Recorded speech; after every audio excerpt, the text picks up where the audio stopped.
America, Israel और Iran के बीच जो युद्ध चल रहा है, भीषण युद्ध चल रहा है, वो आज चौथे दिन में प्रवेश कर गया। 4 दिन हो गए इस युद्ध को शुरू हुए, लेकिन ये युद्ध कब खत्म होगा इसके बारे में कोई भी आकलन करना बहुत मुश्किल होता जा रहा है। क्योंकि जिस तरह से अमेरिका और इजराइल इस बात पर आमादा हैं, वो कायम है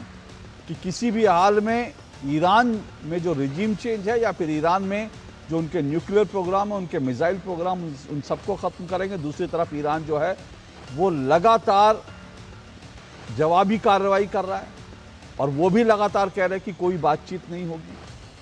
कोई जो है टेबल पर हम नहीं बैठेंगे और हम बदला लेंगे ख़ोमेनी की हत्या का। ये सब कुछ दुनिया में जो चल रहा है, पूरी दुनिया इससे चिंतित है, क्योंकि इसका जो असर है, जब ये युद्ध लंबा चलेगा तो इसका असर दुनिया भर में पड़ेगा। पर दुनिया में ये जो कॉन्फ्लिक्ट चल रहा है, दुनिया में चल रहा है कॉन्फ्लिक्ट,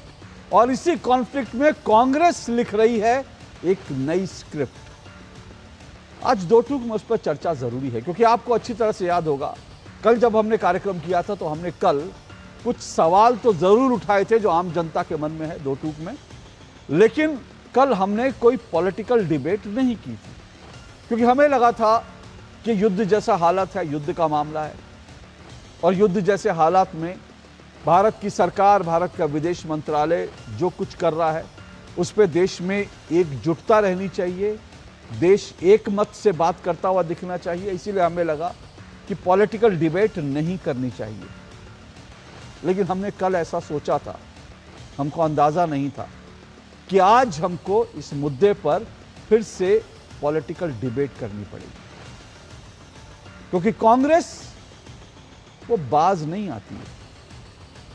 कांग्रेस भारत की विदेश नीति पर भी बार बार सवाल उठाती है, और ये पिछले कुछ सालों में हिंदुस्तान के अंदर, भारत के अंदर